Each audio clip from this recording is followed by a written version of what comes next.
Improve करता है। Next please. Next हम इसमें, लेकिन इसमें किसान को कहते हैं, जो फीडबैक सर्वे किया हमने, उसमें लोगों का, जो किसानों का क्या प्रॉब्लम है वो भी हमें बताना जरूरी है। वो कहते हैं हमारे अंदर हमें जानकारी नहीं है कि ऑर्गेनिक कैसे होगा। दूसरा कहते हैं ऑर्गेनिक ग्रो करने के लिए कुछ मिलता ही नहीं है, कोई दवाई नहीं मिलती, कोई ऑर्गेनिक केमिकल नहीं है, ऑर्गेनिक फर्टिलाइजर नहीं है, वो भी नहीं। इसलिए दूसरा किसान कहता है कि जब हम ऑर्गेनिक की तरफ बढ़ते हैं तो हमारी पैदावार कम आती है। हम कहते हैं ऐसा कुछ नहीं है, जरूर निश्चित रूप से पैदावार कम आएगी, लेकिन शुरू के 3 साल आपकी पैदावार कम आएगी, क्योंकि आपने अपनी जमीन को केमिकल डाल के ऐसा कर दिया है कि फसल जो है बिना केमिकल के बढ़ती नहीं है, बिना केमिकल के वो पैदा ही नहीं करती। इसलिए आपको 3 साल लगेगा आपको लैंड को कन्वर्ट करने में, और कन्वर्जन के बहुत सारे तरीके हैं। हम अपनी लैंड को हेल्दी बना सकते हैं without adding of any chemical fertiliser insecticide. तो अगला है कॉस्ट इंटेंसिव है।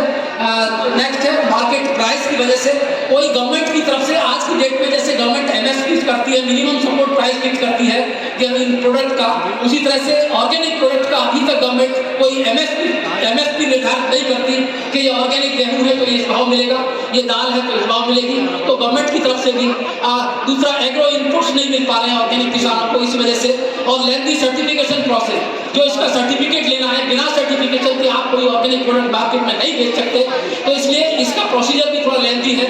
लेकिन इसको भी गवर्नमेंट धीरे धीरे बहुत सिंप्लीफाई बना रही है, और अब 1 महीने 2 महीने के अंदर ही आपको ऑर्गेनिक का सर्टिफिकेट मिल जाता है। Next please.